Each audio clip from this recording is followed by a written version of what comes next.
அவன் ஜெயிக்கணும், இவன் ஜெயிக்கணும்னு சொன்னீங்களே. முதல்ல நாங்க ஜெயிக்கணும்னு சொன்னீங்களான்ற மாரி நடந்து முடிஞ்ச மேட்ச் தான் வந்து பார்த்தீங்கன்னா, ஜிடி வாசஸ் சிஎஸ்கேன்னே சொல்லலாம். டாஸ் வின் பண்ண சிஎஸ்கே, நாங்க பவுலிங் போடுறோம் அப்படின்ட்டாங்க. ஸோ ஓப்பனிங் இறங்குனது G T. So must win match for சிஎஸ்கேவா இருந்தது. பயங்கர, அதாவது ஒரு 17வது ஓவர்ல நீங்க அடிச்சு முடிச்சீங்கன்னா, அந்த எந்த டார்கெட்னாலும் நீங்க ஈஸியா உள்ள போகலாம் அப்படின்ற மாரிலாம் இருந்தது.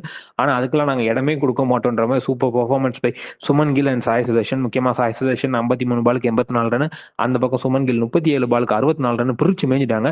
2 பேர் விக்கெட்டை கஷ்டப்பட்டு எடுத்தா ஜாஸ் பட்லர் வந்துட்டு 27 பாலுக்கு 57 ரன் அடிச்சுட்டு நவுத்திட்டு அப்படி ராகுல் திவாட்டி ஐயோ கியூட் பாய் அப்படின்ற அளவுக்கு வந்து பார்த்தீங்கன்னா ஒரு மொதல் பாலே ரன் அவுட் ஆனது வந்து பார்த்தீங்கன்னா சிஎஸ்கேக்கு ஒரு பலமா இருந்தாலும், அதுக்கப்புறம் வந்து பார்த்தீங்கன்னா பட்லர் அடிச்சது தான் இவங்களுக்கு ஒரு பெரிய பலவீனம். ஸோ ஓவராலா 20 ஓவருக்கு 229 ரன், 4 விக்கெட் இழப்புக்கு அப்படின்ற மாதிரி வந்து பார்த்தீங்கன்னா ஜிடி அடிக்கிறாங்க. இதை எப்படி சிஎஸ்கே அடிக்க போறாங்கன்னு இருக்கும்போது பாலே சஞ்சு சாம்சன் ஃபர்ஸ்ட் பாலே கேட்ச் கொடுத்துட்டு அவுட் ஆகிட்டு கிளம்பிட்டு போயிட்டே இருந்துட்டாருன்னே சொல்லலாம்.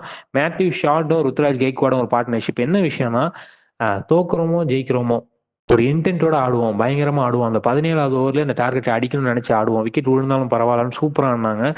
குறிப்பா ருத்ராஜ் கூட 7 பாலுக்கு 16 ரன் சூப்பரா 6 2 4 அடிச்சாலும் அவுட் ஆயிட்டு அப்படி. உருவில் பட்டேலும் அதே மாதிரி ஆடிதான் வந்து பார்த்தீங்கன்னா டக் அவுட் ஆயிட்டு அப்படி. மேத்யூ ஷாட் 14 பாலுக்கு 24 ரன் அடிக்க வந்து பார்த்தீங்கன்னா கார்த்திக் சர்மா 15 பாலுக்கு 19 ரன் அடிக்க சிவம் தூபே தான் கலக்கி விட்டா அப்படி. இத்தனை மேட்ச் ஆடாத தூபே இந்த மேட்ச் ஆடி என்னப்பா அப்படின்ற அளவுக்கு வந்து பார்த்தீங்கன்னா ஒரு சூப்பர் பர்ஃபார்மன்ஸ். இதை மற்ற மேட்ச்லாம் ஆடினா நம்ம எப்பயோ பிளே ஆஃப் போயிருப்போமேன்ற மாதிரி இருந்தது. ஏன்னா 17 பாலுக்கு 47 ரன், குறிப்பா 4 6 4 4ன்னு பிரிச்சு மேய்ஞ்சிட்டு அப்படி மனுஷன்.